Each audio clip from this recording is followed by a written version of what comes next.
we got a Avery Rembao episode dropping here tomorrow.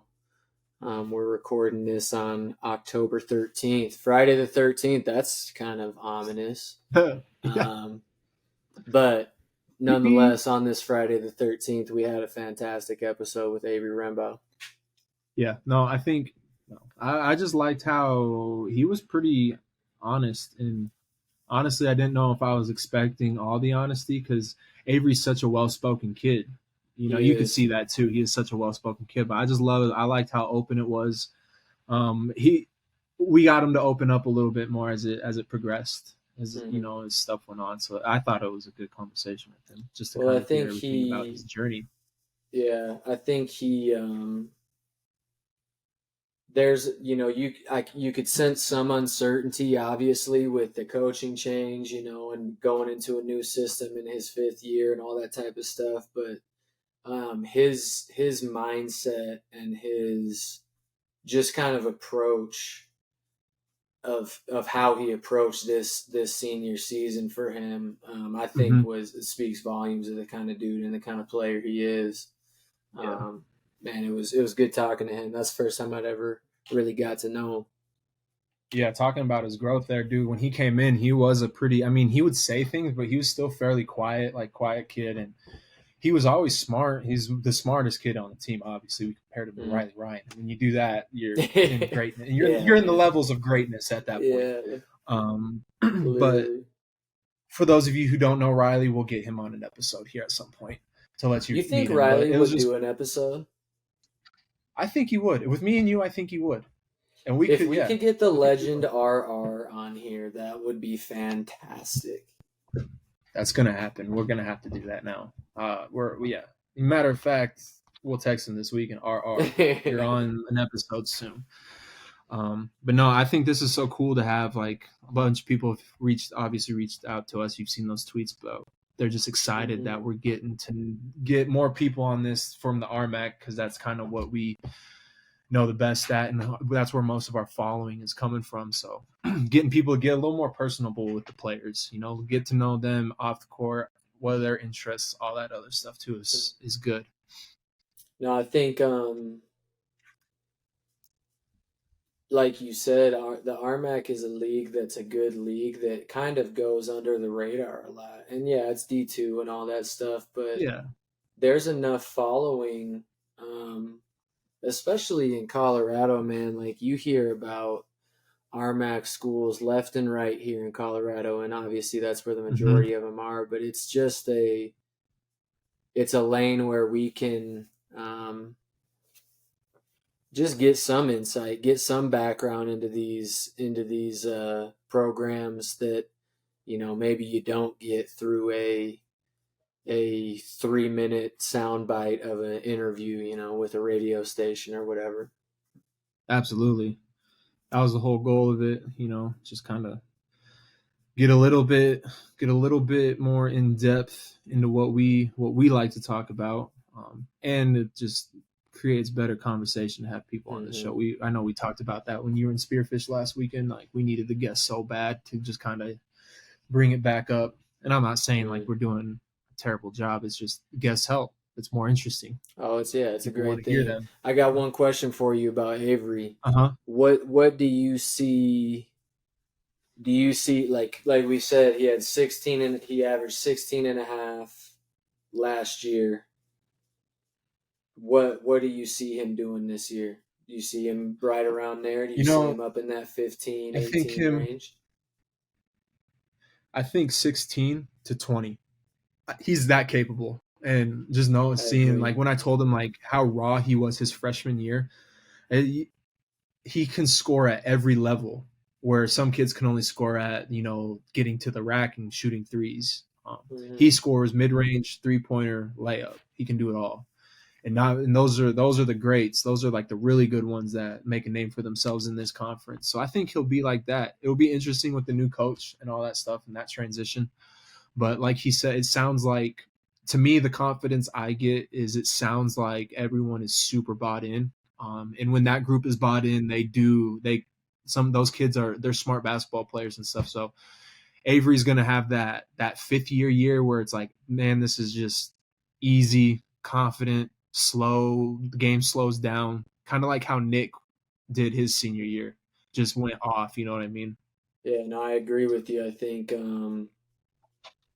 especially like you talked about with his experience being a fifth year guy, the you don't see the improvement that he's shown for no reason, and I think it from our conversation that the people will hear it sounds like he put the work in this summer to maybe make a leap again, which would be awesome to see. I think um, who better, who better to do it than Avery? You know what I mean?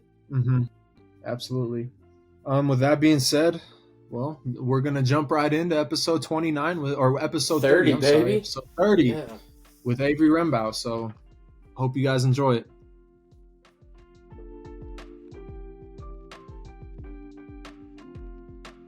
Yeah.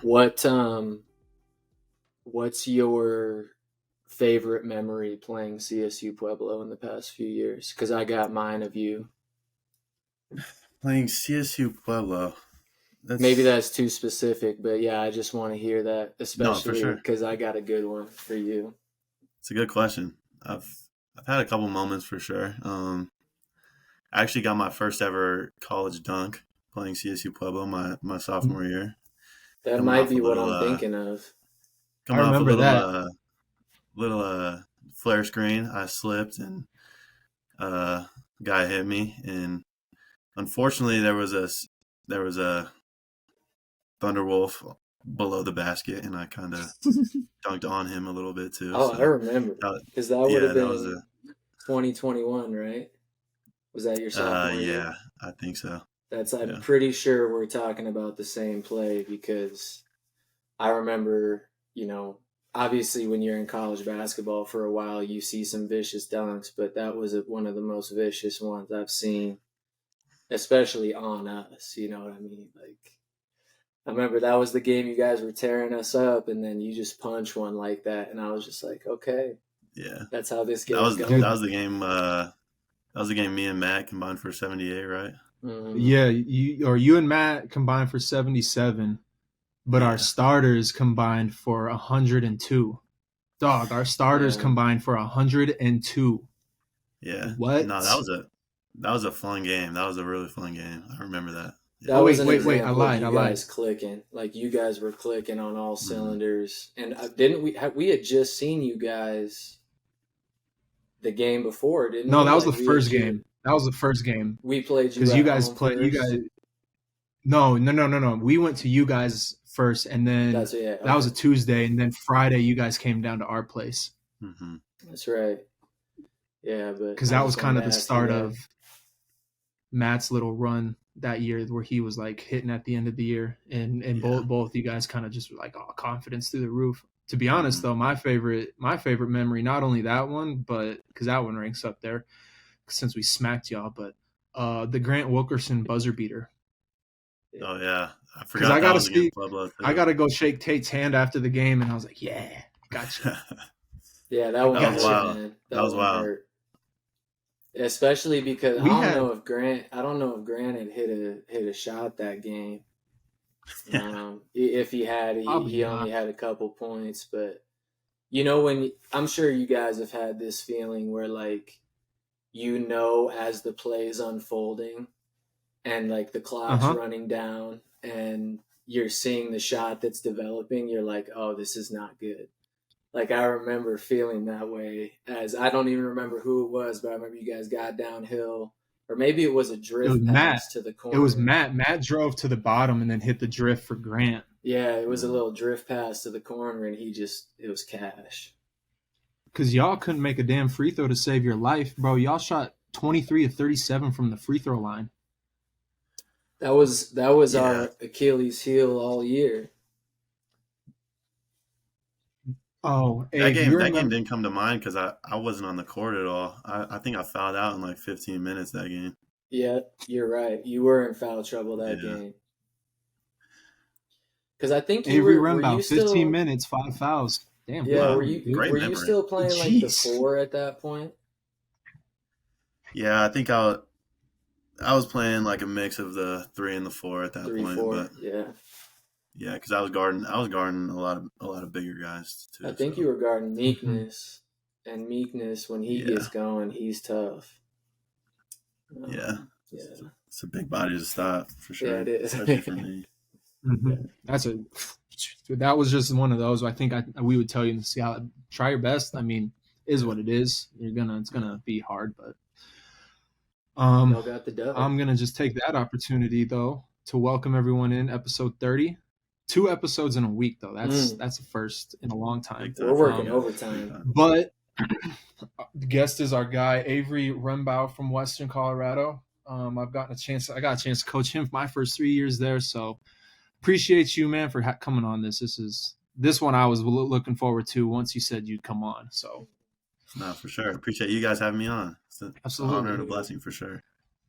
I don't know. I just thought the Absolutely. idea of having like the top guys from every team, kind of a top name from the team, to just get that out there for everyone to listen to, just gets you a better connection of the conference. And I don't know. I stand by the RMAC being one of the better conferences in D2, and it's not really respected that way in a sense, I guess, Mm, judging by last year when we had so many ranked teams and couldn't even host the regional. But yeah. it is what it is.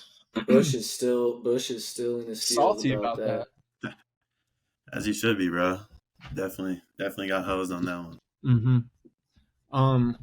Oh, hey, you had a body last year too, by the way, against Shattering, and it was just because I just seen the video. It was at home. You came down on a fast break and yanked that thing back, and Ave starts running down the court like this. I was Oh, like, there, bro.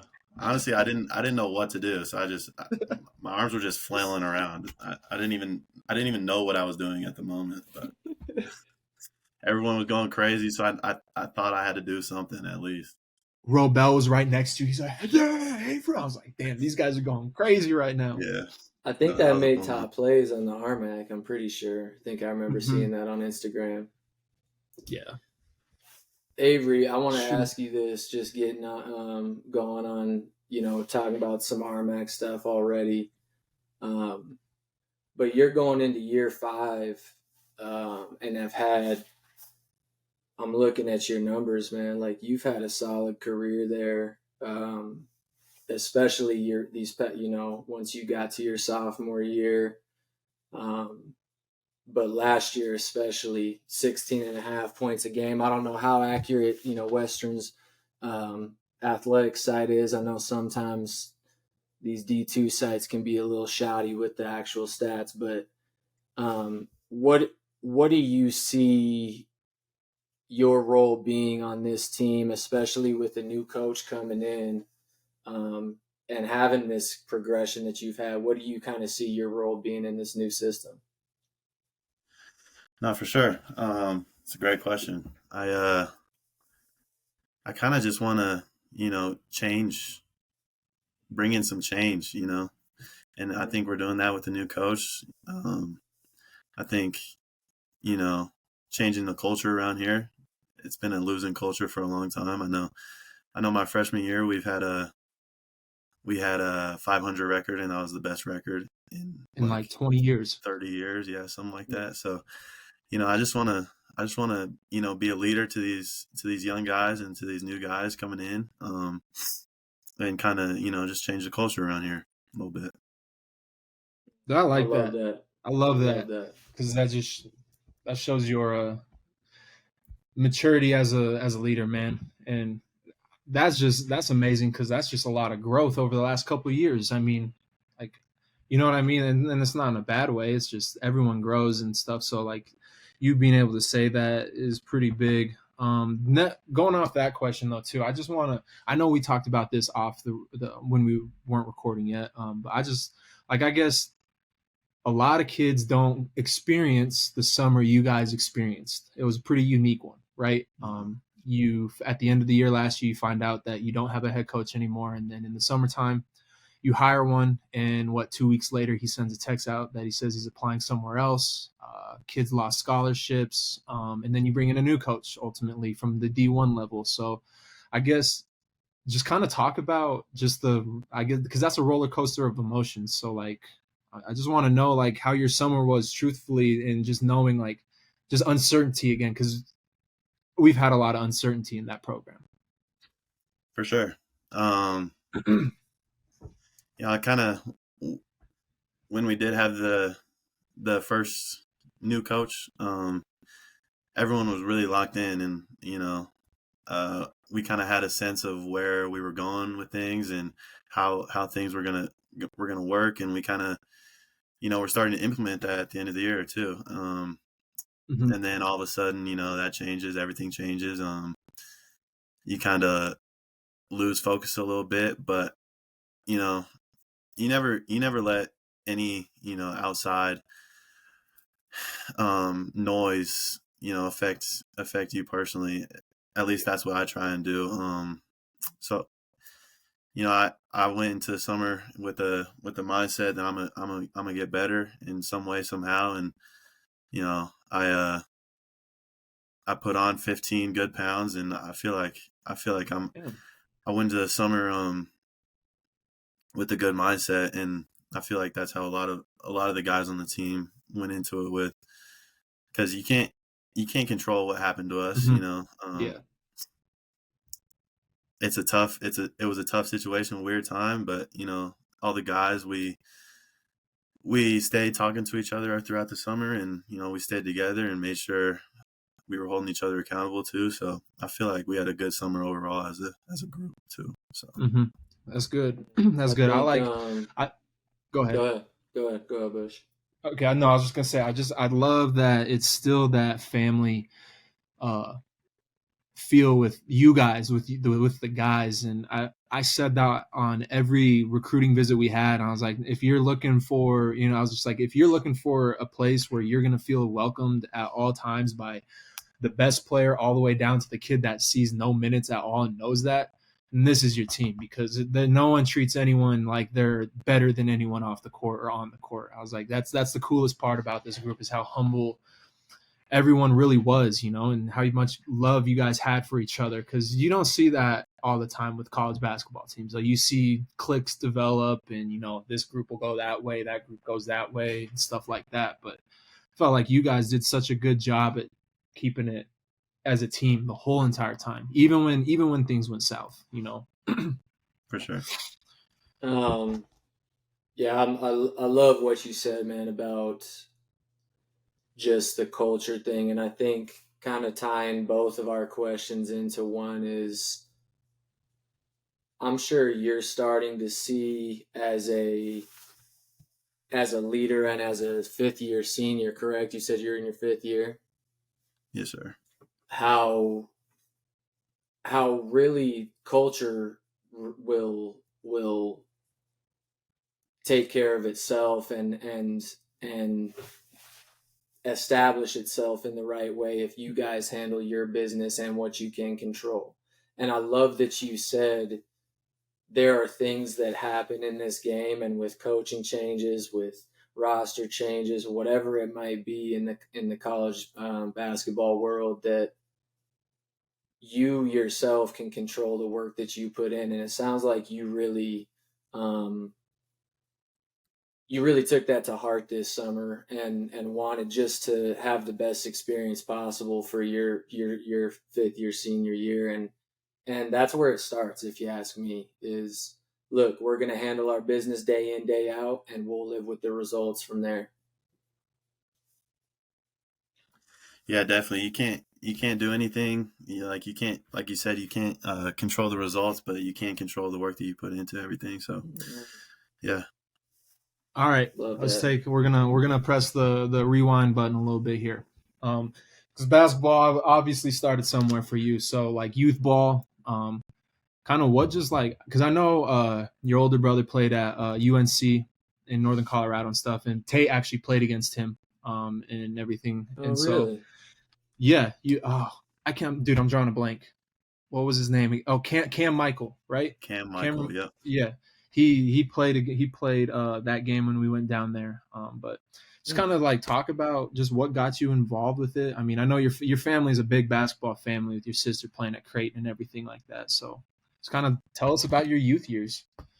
Yeah, for sure. I came from a basketball family, as you said.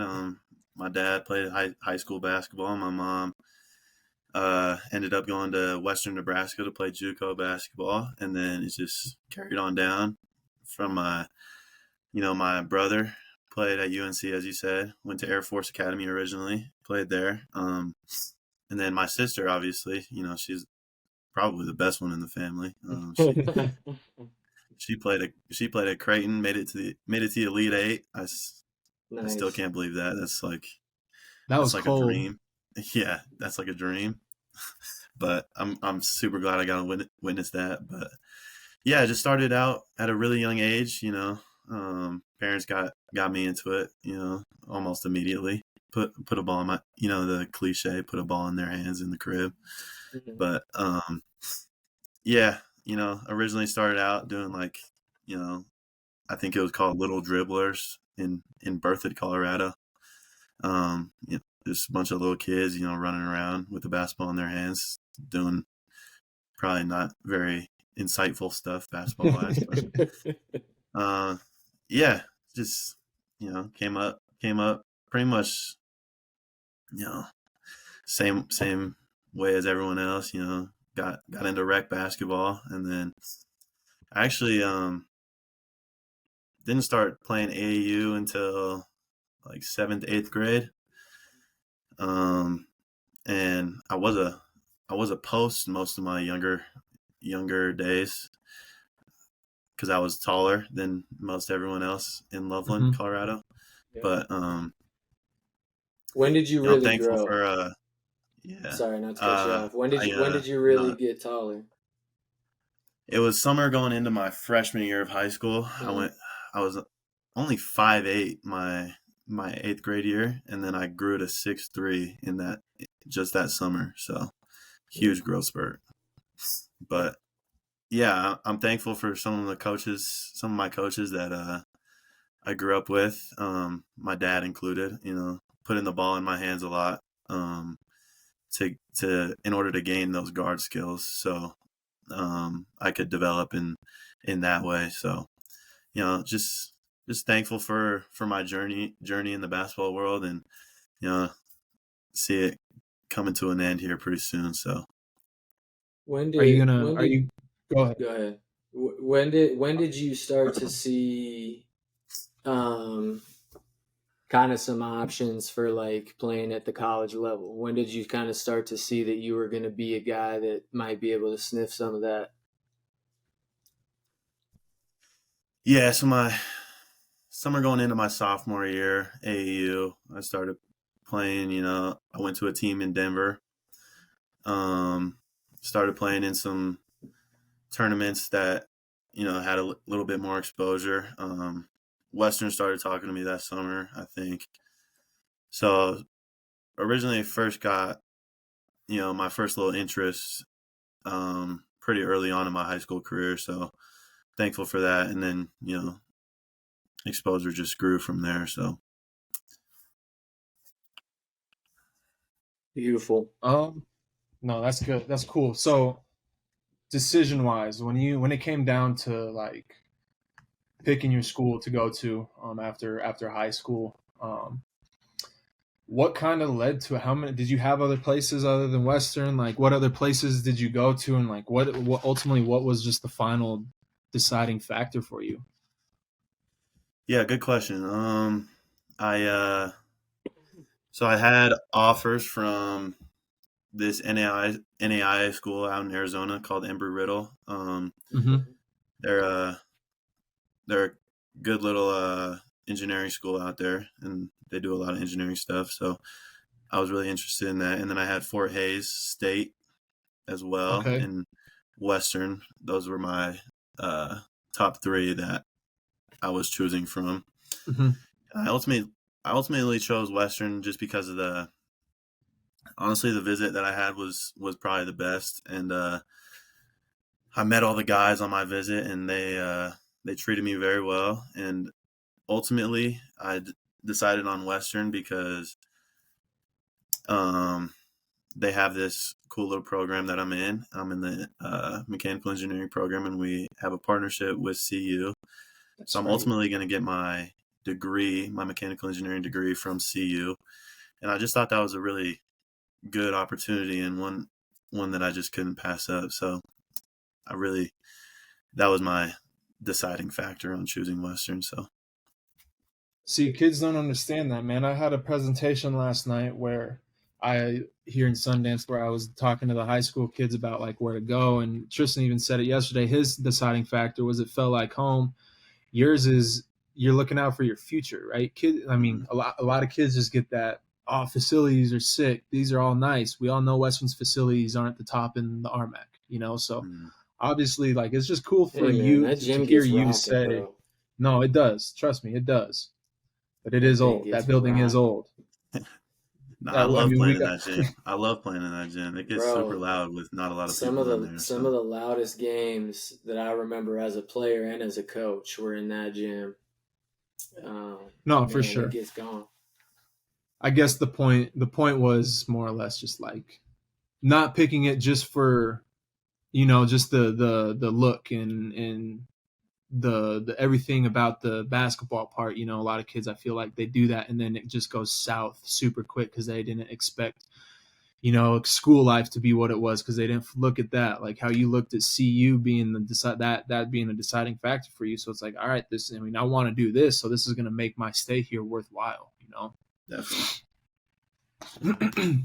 Yeah, that's we've talked many times on this podcast just about the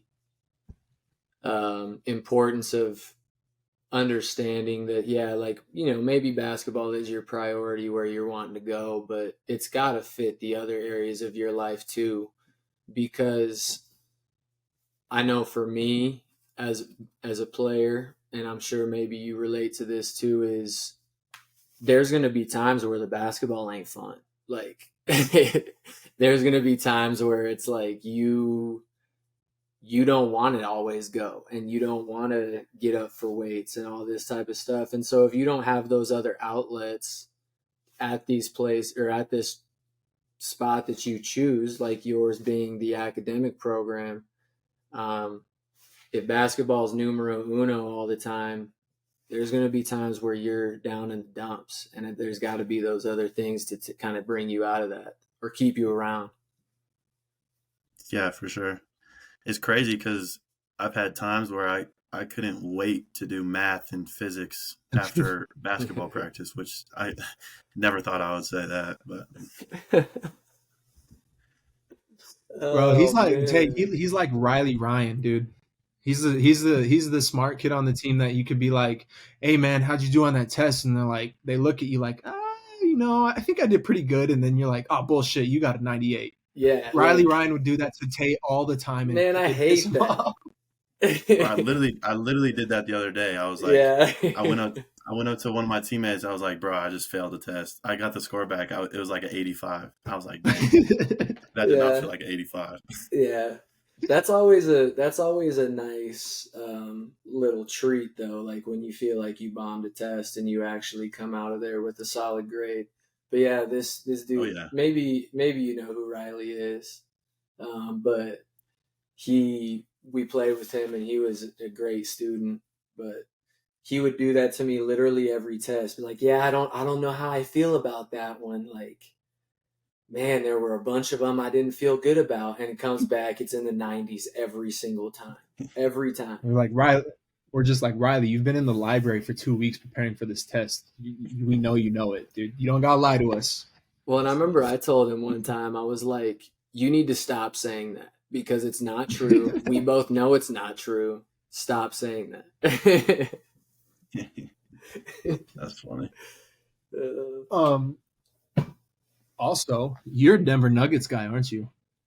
Oh yeah, huge. You had the best summer of your life. That was the greatest. That was the greatest day of your life, huh? And I know that was Yeah. probably the most stressful Game 5 you've ever watched Oh bro, I was because stressed. I was I was stressed stressed. the whole playoff run, bro. Every game I was stressed. But yeah, I still can't believe that we are the NBA champions. That's wild to me. I ain't gonna lie, I Do was you more got your stressed jersey? Are during. you like the type of Nuggets fan that you got your jersey and you throw it on when they play games, or are you just gonna watch the game? I'm not a huge jersey guy, but Yeah, I I really do be like, right in front of the TV dude. watching, just yeah, just yelling You at the yell at refs the whole you. time. Yeah, I was gonna say, are you that way? Because when the Warriors, when Yeah. Steph Curry plays, that's how I'm just in front of the TV, pacing back and forth, just getting. Yeah, That's how the whole yeah, King series was for me, dude. I was getting so mad about certain things. Like I get that. I get what you're saying there. yeah. I had a We question on talked. that. I want to ask him this real No. quick because I want to get a lot of guys' thoughts on the NBA, what the NBA is going to look like, especially with a lot of these trades going down recently. We talked to Tristan about it the couple days ago, but who's kind of your um, favorite? Maybe it's still the Nuggets. Who knows? Like, who's kind of your favorite to emerge as the NBA champion? I guess. No, I think the Nuggets really do have a good shot of repeating. You know, you have you have guys like Jamal Murray and Michael Porter Jr. that last year was their first like healthy year in a long time, Mm-hmm. and just getting and they came into that like not really having a summer of off season work either. Like they were rehabbing and not doing like skill work. They were like trying to get their bodies back. But once they get like they've had this full summer to like actually work on their games and instead of rehabbing this whole time. So I feel like Jamal and MPJ have a chance to like break out and really do something crazy this year for the Nuggets. But the league is crazy right now. It's like it's scary, honestly. Some of the teams that are being put together, like Damon Giannis is that's like the perfect. Dame is like the perfect player to play with Giannis. I think like someone who can create their own shot like that is exactly what Giannis needs. And Absolutely. obviously the Suns. I hate the Suns, but they're they're cold. They're cold. Did You your hate the owner. You just hate the owner. Yeah, did your hatred for the and Suns I start? hate Devin Booker. I Did really it don't did like it Devin start with Booker. that series? Whenever it was, what series was that? Yeah, when Jokic got the technical, went on campaign. Yeah, when yeah, Yeah, And like Book, when that rivalry emerged, whatever series that was, the Western Conference Finals or whatever. yeah. Jokic's brothers are so funny though, because they were ready to they were ready to scrap, but then the amount of smack they were talking to Suns fans this year was hilarious. They walking out the arena like waving at everyone, bye, bye, like they're so savage. They brought it to Twitter too, didn't they? Yeah. That was crazy. I need to ask you this. So I got this question I asked Hills already. Hills, you can go first since you kind of already thought about it. Abe, I'll give you a little time to think about it. All right. So I saw this question. I was talking to someone today. Draft lottery, right? Because it got brought up in the NFL too. How the worst team is number one. The worst team every year gets the Mm-hmm. rights to it. So, in your opinion, here should the worst franchises that are consistently bad, that are like have been consistently bad for years, Charlotte, Detroit, all these teams, should they constantly be rewarded with young talent and having the chance to be the first picks, or should the teams that made the playoff run, should they that are actually trying to win and do all that stuff, should they have a chance at being the number one picks first? I think I think they do it the way they do it now to keep the balance of power from going to one sided. You know, That's fair. man, that's a really good question. Like, I think I see what you're saying as far as like rewarding the good performance and not, and Mm-hmm. especially discouraging tanking. Like, it happens in every sport, tanking to get, some couple prospects or whatever. But um, I just think if you maybe you add a little bit more incentive or a little bit more probability to get a higher pick if you win the championship or whatever it might be. I Okay. don't, you can, I think, incentivize winning in other ways, but I think you still have to allow those bad teams to try and get the best players in there because at the end of the day, like, you don't want it to just be a monopoly of talent at these three teams because they win all the time. You know what I mean? Is that kind of what you're saying? Mhm. Like the best teams Yeah, get the yeah, higher yeah, draft picks? yeah, yeah, yeah, yeah. I Yeah, I just think think it's a balanced power thing. Go ahead. I think the way they do it now is kind of perfect. Okay. Um, at the end of the day, it comes down to the front office and Hmm. what they do with the picks that they have. Fair. Um, Jokic, the best player in the world, was the 41st pick in the draft during a That's Taco true. Bell Love commercial. that point. Like you can find gems, Brock but Purdy. yeah, exactly. And then you have guys like Anthony Bennett who are the first overall pick who don't do anything in the NBA. Yeah. So Facts. I feel like bad teams are bad for a reason, and these consistently bad teams are bad because they can't draft either. That's a good point. So Yeah, I think that's an incredible point. That was one thing that That's a really good point. I was kind of thinking about when you had texted me earlier today, Bush, was Hmm. like you said, Avery, it's once they're drafted there, now it's your organization's job to develop them into the player you think they were going or mhm. you thought they were going to be when they were drafted. So, yeah, like you want to reward winning, but you also want the opportunity for others teams to emerge because without competition there's no entertainment value and the NBA there wants to be entertainment and I feel like some of the Yeah. most popular years in the NBA are when teams that you wouldn't expect to be great end up kind of emerging and coming out of nowhere. And I think that creates a lot of Mhm. excitement. But Avery brings up a great point. It's the organization's job once they draft somebody, they got to develop them. That's a good point. I like that actually because that makes me think of the Kings now. This Mm-hmm. year Mhm. was their first year in the Great playoffs point. in 17 years, and or something like that, and then they almost took the defending champions to the brink of elimination. You know what I mean? So Mm-hmm. that's a good point. I agree with that. I guess I was just looking more of like too like I just you see all this wasted talent sometimes like I just don't feel like you should roll if you're consistently not being able to produce talent. Like why should you be rewarded to keep getting those opportunities, I guess. But I see the point of also trying to keep it balanced and everything like that because it's like, all right, the Warriors won last year and they could have had the number one pick. And is that fair too? Maybe not. I guess my only thing is maybe give the finals two teams that went to the finals very low chances, but at least put them in the lottery.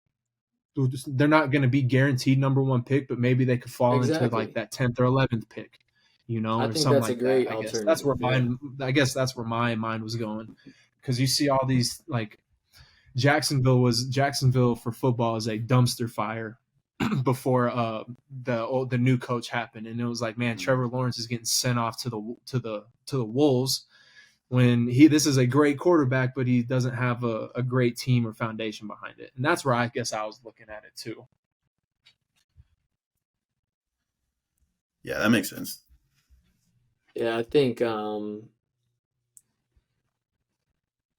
that you got to look at the player as well because there's those players that like Johnny Manziel comes to mind that if you look back, and you know how when his documentary came out, I Mm-hmm. started seeing a bunch of clips of like former coaches or former scouts saying like there's no way this dude should be a lottery pick. He should maybe be a second round or third round, whatever it was. They're saying, like, basically don't fall for the hype. Like, yes, he was an incredible college football player, but there are major, major flaws. And I think that can be related in all sports where it's like, I don't know, I don't want to disrespect some of these guys, but like Kwame Brown, like maybe he Yeah. wasn't that good. Maybe his game didn't translate, or maybe, and again, maybe that wasn't the case, but I think there are also errors I think kind of Avery mentioned this. He was like, there's errors that organizations make that, okay, it's bad management, and they made a horrible pick for a number one pick. This should not have been the guy.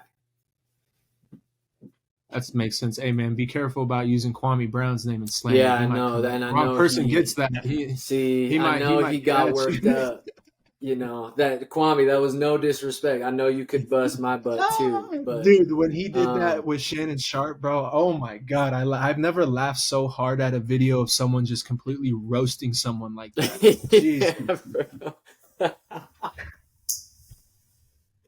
oh man. There's like a couple lines in there that we can't repeat on here, but oh my Jesus, dude, I was like, this guy's hilarious right now. Oh man, he was in his bag. Abe, who's gonna win next year then? What's your way too early pick? I mean, I'm rocking with my Nuggets through and through. I think. Respect. Yeah, we're gonna repeat. Respect. Dynasty incoming. I think. Go ahead, Tate. This is just to be quick. I think we've talked about this a couple times, but the Nuggets are kind of recalculating the NBA a little bit, and like teams are now having to find a formula to beat them. It's kind of like it was with the Warriors. Yeah, it's back to that old school. You need a big and a guard that can really go, and you're seeing that with teams like and stuff. But I guess I want to hear your take on the Lakers, okay? Because in my opinion, the last couple of years, the Lakers have gotten the same treatment as the Dallas Cowboys, where everyone's like, "Oh, they're just so great, they're gonna win." But like, are they really the team that can get over it? You know what I mean? They put on a great run last year, but I want your thoughts on that team. I think this is the best offseason they've had in a long time. They got pieces that they actually can use in a good way that actually fit around, their key pieces. When you have like Russ on the same floor as LeBron and AD, like that's not enough spacing in the NBA. Yeah, you need to have shooters around LeBron. Like you see some of the best LeBron teams, they've had some of the best shooters ever. And like J.R. Smith and Kevin Love and some of those guys that can space the floor. And I think the Lakers did a good job this offseason, which also pisses me off because I really don't like the Lakers. I feel that, bro, because you've known my stance on LeBron James. You're the whole time we've known each other, so we don't have to go in that rant. Everyone knows my stance there, but yeah. I always look at it as it's the same thing. Like, you know what I mean? Like, it's this every year. It's the same. Oh, they put together a great roster surrounding Bron. Like, this should be the one. This should be the guys. And it's like we get halfway through the year, and then let's see, Gabe Vincent might not be producing, and then L.A. Laker fans are like, we got to get him out. It's him. He's got to go. He's got to. You know what I mean? It's just constant stuff like that I get so annoyed about with that because it feels like the Cowboys hype all the time. Yeah, I think what Avery said is my bad. Sorry. No, I think that kind of hurts, everyone that does come in, too. Like, there's so much pressure playing with LeBron and playing for the Lakers. Given that, like, I feel like dudes just aren't themselves when they come in and play with them. But that's just me. I think Avery, look, kind of what Avery said. This is the best constructed roster they've had, especially with like you said, having a dominant big. If Street Clothes can keep his jerseys on, maybe maybe they'll have to go with Thomas Bryant. Is Thomas Bryant even on the Lakers anymore? No, he's with the Denver Nuggets. There you go. Nah, I think we didn't re-sign You him didn't keep this him? offseason. Oh, I no. meant Hachimura. My bad, Hachimura. Oh, okay, yeah. Rui. Sorry, but I think long story short is that their roster is way better constructed than it was before, and I think they upgraded in a couple spots. So I don't know, man. I think they'll be right in the hunt in that Western Conference, to be honest with you. That's fair. Because Like they you got said, LeBron James too. as long as Forgot about him. street clothes can stay healthy and Lay Liar can keep changing the media references, then hey, we're good to go. I mean, the man gets swept and he says, I think I'm gonna retire. I just can't do it. And bro, we know you're not gonna retire. Stop taking away from the Nuggets, sweeping your ass. Secondly, if you're injured with your foot like that, needed surgery, then you can't play. So if he played, he's healthy. So hey, I think we're seeing the decline of some people's GOAT, and You it's a notice how fact. Bush said he wasn't going to get on his soapbox about LeBron, and he just Well, gets you on had his to bring up soapbox LeBron James. You brought him up first. Avery, I want to shift back to Western and just kind of get your perspective on what it's been like transitioning to a new system on the basketball floor there at Western. You talked to Tristan last episode about changing programs. You know, obviously he's now at Fort Lewis. But kind of similarly in your case, what's it been like transitioning to a new coach and a new system for you? Yeah, that's a good question. There's always going to be a learning curve with new schemes and new systems. I think we're in official practice number 6 right now, so we're getting into the heavy stuff now. But I feel like all the guys are doing really well, picking up the new concepts and everything. And I don't see it being much of a problem, but there's always that learning curve, and uh, I I feel like we got some smart guys on the team, and we're picking it up just fine. Good. What's your Hey, roster? Are you heavy on seniors, or you kind of got a young roster? What's your roster looking like? Junior, Um, we got a senior. little bit of mix of everything. Yeah, you do. We got some young guys, we got some older guys, a lot of returners, some new folks coming in too. So Mm. we're all just super excited to get things rolling, and play for this new head coach, and do everything we can to like I said before, change the culture. dude, I'm so glad that DC got to come back. DC is I my love guy, bro. I love DC, dude. DC is the ultimate like teammate, just the type of dude that you need in your program. He knows his role. He's known his role since the minute he stepped on campus, and he never once complained about it.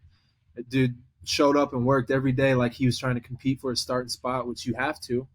But he Mhm. ultimately his mindset was, I need to get these guys better. I need to be able to do the best I can to make sure that they're getting the good reps that they need. So when at first when it was like DC, I saw he was in the transfer portal. I was like, damn man, like that sucks. And then I saw him on a picture on the deal. I was like, oh, let's go, DC, you got to stay. That's dope. For sure, I was super happy to get DC back here too. So, Mullet man, bro, we I can Mullet was use Man, gonna that best dude. best say hair in the RMAC, I know best hair in the that's RMAC. true by the mullet and the stash I see in his pic right here, his profile pic. I can tell he's a He program guy. he the summer before, though, right before our first Christmas break, he had long hair. Like his hair was super long and it was constantly like getting down in his face. And I was just like, DC, you should perm that and put it in a mullet over Christmas break. And he came back with a perm and a mullet, and it's stuck ever since. I love it. Yeah, DC was all buzz cut in high school, and you can For you can see real. it in his previous headshots on the Yeah. team page. Yeah, freshman year he had the buzz cut, and it's a whole new man. Whole new man. Oh, for real, he is. I want to see. So this is a perm right Damn. here in his pic. Yeah, he definitely got it permed. Nice. Dog, there's a he sent me his picture when he signed that year. His hair was so short, dude. Like it wasn't. It Oh, I was see the just the pic right last. here. It was the last cover guard before you went down to the straight blade. Yeah. Who's rooming with you? Are you by yourself or are you still with No, Jules? I'm with Cade in DC this year. Where they at? Where they at? I think Is they're Cade not here? home. They're not home. Yeah, I I'm by wanted to say myself. hi to Cade. Yeah, unfortunately. You guys still at that house, right? Yeah, still at the The crib. house. Yeah, good Dude, little You got spot. any funny Bush stories from his time out Western? Any funny for Bush sure. stories? There's a couple, I'm sure. Bro, I should have came prepared with this one because I suck at coming up with stuff on the Off the spot. top Trying of to this, but remember yeah. stuff, but I'm trying to- there's definitely a couple. Oh my goodness. Yeah, I already know. I lost the bet to Alex, and I had to do the 5-1. Yeah. Sucked. Did you make I it? hated that. Oh, I made that. I walked from the I like walked from the middle of the paint to the baseline and was pointing at the clock because I still had like 10 seconds left. I do remember that. And Jay Will was like jumping on me. He's like, "Let's go!" I was like, "Yeah, look at the clock, guys. I did it." Bro, I just remember it was a 5 a.m. shoot around, and I had to run before we even started because I made a bet about a movie that I knew I shouldn't have made. That immediately afterwards, someone comes up to me and they're like, "Hey, you know Alex is like the biggest Star Wars geek known to mankind, right? Like he watches this like it's a ritual." I was like, "Are you serious?" He's like, "Yeah." I was like, "Shit." I know. Let's your hope knees that were let's just barking pray by after the grace that. of God that. Oh yeah, I was like, I pray by the grace of God that I'm right, but I wasn't. Dude, my knees were barking, my lungs were barking, everything was. Avery, when you enter retired life, you'll start to know what we're talking No, about. Just Kind of Abe feeling it knows. right now, honestly. No, Abe knows. Abe saw Jesus his freshman year. Oh, Poor yeah. kid took a trip with God one morning, and we were just lucky that he was able to hold his hand the whole way and come back safe. Was it Freshman year conditioning? conditioning was different. We did the 22. We got up, made him run the 22. Well, he had to run the 22's test and pass it. And that's a kind of ridiculous condition. Any type of conditioning test in Gunnison sucks because of where the elevation's at. Like it sucks. And then we went out to the track and made him run 2 miles. So he had to run 2 miles, or was it a mile or 2 miles? I think it was a mile, and then we did 2 cell towers after that. Yeah, mile and 2 cell tower runs. So this is up a gravel dirt hill. You're running up a mountain, pretty much. Yeah. Like Avery came down the second time, just like guys were like holding him up, face just white. Yeah. He survived, and I learned a lot about Avery that day. I was like, you know what? I had a couple questions about this guy if he can make a couple things, but I'm not ever going to doubt this man again. That was the day I gained every ounce of respect that I have, and it never left. Because I would have, bro. After the mile run, I would have been like, I quit. Here's my stuff. I would say after that second cell tower, my body stopped at the top, but my soul kept going. Yeah. You can see it in my face, bro. There's a picture, dog. There's a picture, and I might honestly clip this and get the picture from like Grant or something. And I might put the side by side with this, dog. This kid was seeing Jesus during the picture as well. It was. Grant definitely had that picture. That's the funniest saying I've ever heard, and that's something like if you've been through college basketball conditioning, you know what you're talking about right there. Yeah. Everybody has that moment where like they're not in their body anymore. It's just something is keeping out of body experience. Yeah. Explain because we made BH. They had to do the basketball mile. I think I told you guys kind of what it was, or some of you guys. But Tate, explain the basketball mile to him real quick. It was 8 deep 12s. So a deep 12 was 12 touches, so 6 down and backs. And you had to do it in, I always forget the time, Bush. Was it a minute It was like 20? 1:10 for guards. No, it was a minute Yeah. 10 for guards, a minute 20 Yeah. for bigs. You had to do it in that amount of time, and there you ran 4 of them back to back to back to back. Got a 5-minute halftime, and then you ran the next 4. But your time to rest was when like the bigs were gone. So like when the guards ran, bigs were resting, and vice versa. But that was about as bad as we had, other than the one on the track. Dog, I did that one. That one sucked. That was the stupidest. Bush. I'm sorry, but that was the stupidest idea I ever had in mind. To be honest with you, Avery, I would rather run Dub Mountain than do this test that these guys did because it was just dumb. Bush woke up feeling like Superman. He didn't even have to do the conditioning test. And we're like, it's like 6 a.m. And we're like, why are you doing this? Like, why are you running? You don't have to do this right now. Save yourself. You had to see how you had to run 10 minutes or 12 minutes. He put 12 minutes on the clock, and you had to see how many times you could get around the track in 12 minutes.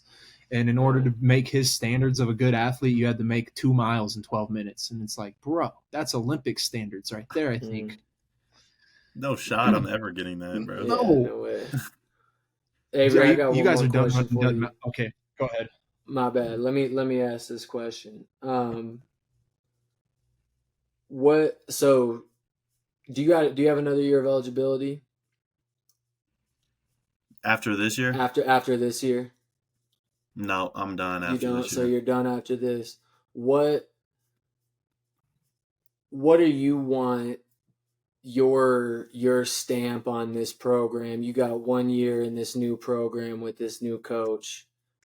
What do you kind of want your stamp to be on this program as you're kind of heading out for your last year, and especially when you got these guys coming up that are going to try and carry on what you started? What kind of do you want that to be?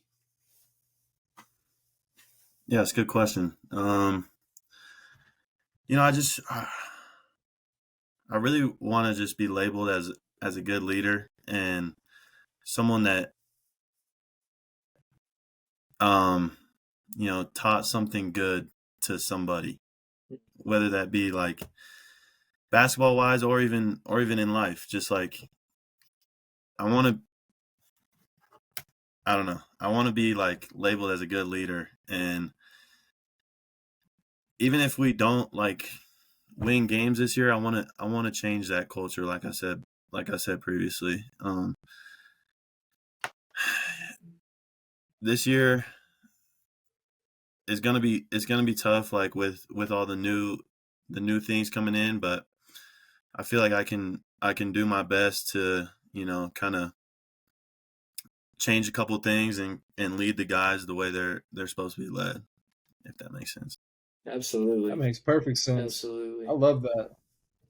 Man, it's I can tell that you have a desire to do things the right way, and a desire to not just do it for yourself, but to pass it on and to equip others with what you've learned and the things that your failures and your successes and everything in between. You have something to teach them, and I'm encouraged to hear that that's a priority for you too, because that takes a lot. It does take great leadership, and it takes some vulnerability to kind of put yourself out there like that. So I'm very encouraged to hear that from you.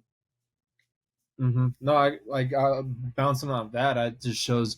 I think one thing that you do a good job at, and it taught me too. I think, and what kids notice from you, honestly, is that you don't cut corners. You do everything the right way, the way it's supposed to be done.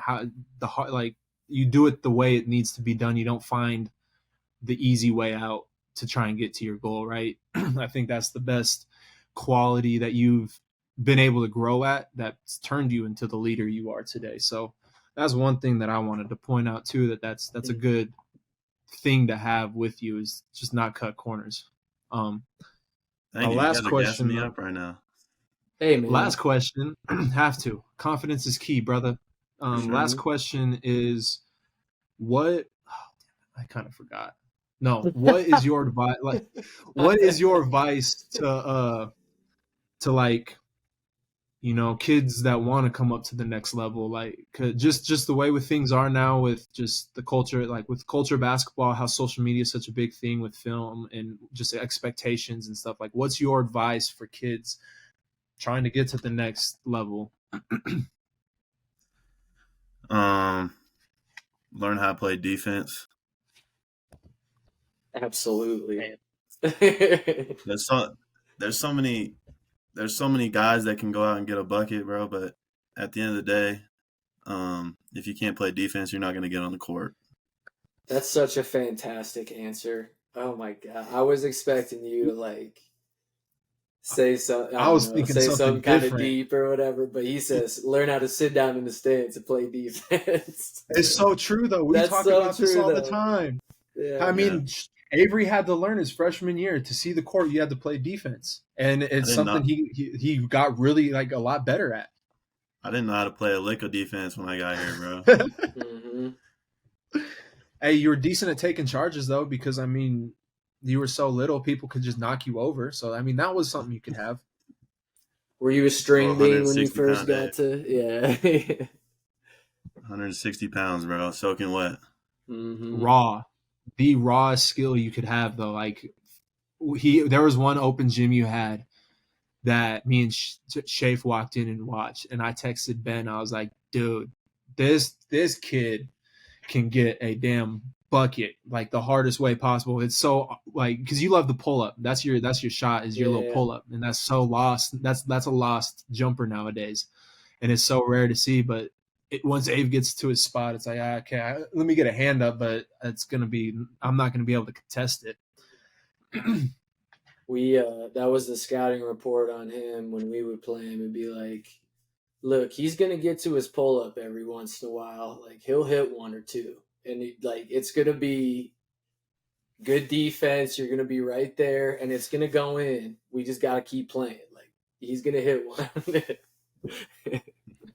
For real. Okay. All right. I told Avery he's a part of the Pick'em this week. Oh, okay. Since he's on for the week.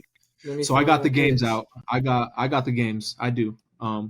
So – and I gave him a heads up on these teams. The first game, number 8 Oregon at number 7 Washington. I got Washington. Hilgs has Washington. Who do you got? I'll go with Washington as well. I just think the quarterback play is Michael too Penix. much for Oregon. Penix for Heisman. Is it Penix or Penix? Which one? I don't know. It's one of the two. I think the second one sounds a little. Let's hope it's that Penix. Sounds a little sus. I call him Penix just because I think it's funny. Oh, that's good stuff. All right, number 10 USC at Notre Dame. Hilgs picked USC. I picked Notre Dame. I'm gonna rock with USC. Yeah, I'm just a quarterback guy. I love me some quarterbacks. And Caleb Williams is that guy. Especially when they can just like. I saw a comparison someone said about Caleb Williams. They were like, he's Aaron Rodgers in his prime right now. Okay. Yeah, that post was I saw it today too. It was like Aaron Rodgers-esque era. Which I think, yeah, it was. You're right, Aaron Rodgers-esque, yeah. Number 25 Miami at 12 North Carolina. Because me and Tate both got UNC. Yeah, after that meltdown from Miami that's what we said the other weekend. I could never rock with that squad ever again. That was pitiful. Dog, how could you play for that coach again? I'm not gonna lie to you. I'd be raising some questions the minute we get into that locker room. What the hell are we doing, man? Like, you should honestly be fired for that. That's a fireable offense. Absolutely. The second thing I said to that, I'm like, if you're the quarterback and you know, like, you should know better. If you're the QB, I'm calling an audible. Hey, you know what? Absolutely, no, we're not running the ball. I'm coach. mean. I'm taking a knee. Just go, Greedy coach. No. We're taking a knee.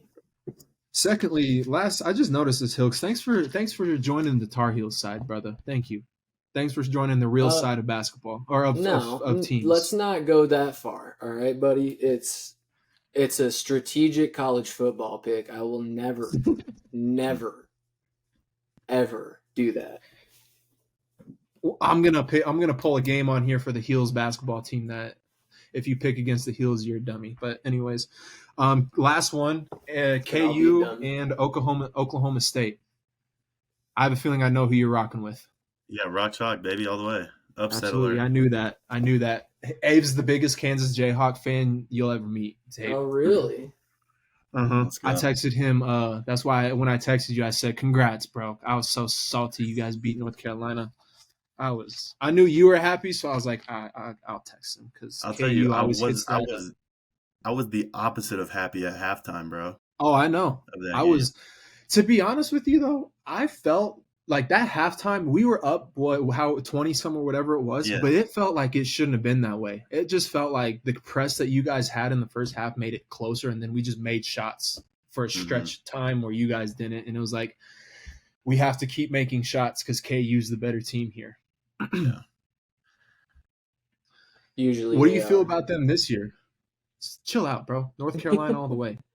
We beat your guys' bum-ass team with Coach K's last year twice.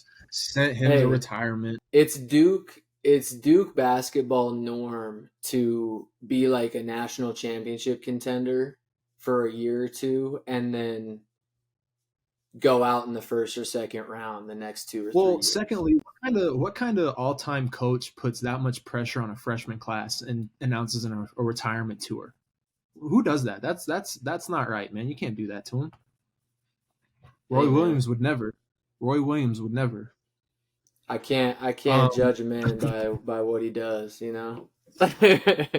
Last thing, Ave, and then we can wrap this thing up. Who's your college? Are you rocking with KU this year? Because they're gonna be stacked with Hunter Dickinson on their team. I think they might be the best team in the nation. Yeah, that's a big addition for them. We always play inside out anyway, so adding one of the best big men in the nation is going to help a lot. In a scoring finesse, like a finesse scoring big. You've never had that. Like I think the best big you've had in time was like Azubuike, but he was just a massive ass body down there, you know. Yeah. No, he's a great player, and I think he'll help a lot. So yeah, I'm always rocking with the Jayhawks. I think we got a good shot this year. I'm not too familiar with their team. I don't really follow like all the. McCullough's back. I know that. Yeah, McCullough's back. He's solid. He's one of those team guys that'll just do whatever you ask him to do too. So is Parker Braun by chance Christian Braun's brother? He is indeed. Yeah. Nice. I knew it. I wish Jalen Wilson would have stayed. To be honest with you, I wish he would have stayed. But he was. Bro. I don't know how well he'll transition NBA wise. To be honest with you, but I was just salty because last year I was talking so much about KU. Like, man, they're the best team. And my buddy's like, well, put your money where your mouth is. I was like, all right, I put 50 on them right at the start of the tournament. I was like, there's nobody beating these guys. So that's why we lost. No. That's not because you put money on it, Bush. Oh, I was so convinced they were going to win. That was the most convinced on a team winning going into the tournament that I have ever been convinced on. Yeah. Fortunately, we couldn't repeat, but we got this year. Don't you know? This is so random because you were talking about him earlier. Don't you know Michael MPJ? Or like the family? Yeah, we know the family pretty well. My brother actually knows them like really well. But hey, man, send that invite for us right here. Kitchen hook. I'm closer with his brother than I am. Which one's his brother? What was his brother's name? Jonte. Shoot, I don't. Mm-hmm. He's got a following too. No, I like I told Tay, I'm always like deep sea fishing for the big fish that'll get some. I got a good trainer that wants to get on that Reed Ose guy that replied to you a couple weeks ago. He's like, yeah, late November. He said late November, hit me up and I'll definitely come on. I was like, bet. Yeah, that's big time. So, but I don't know, Hilks, you got anything else? No, sir, man. That was man, it was good getting to know you, and just through this hour and a few minutes of talking to you. I know I never had a conversation with you, but man, I'm rooting for you this year, and kill it in this redshirt senior or this 5th year senior year. Absolutely. Appreciate you guys having me on for sure. It was fun. Mm-hmm. Yes, sir. Good luck this year. You guys follow Ave, Western Colorado University, new coach. I think there's going to be some surprises, some eyebrows raised this year. It's just it's a fresh start. It's a breath of fresh air, and that always seems to help everyone. Other than that, I can't wait to see you on January 13th, my guy. You better get some buckets for me. Yes, sir. Beautiful. But Kitchen Hook Podcast, Spotify, YouTube, all that good stuff. Like, subscribe. Peace out. Peace.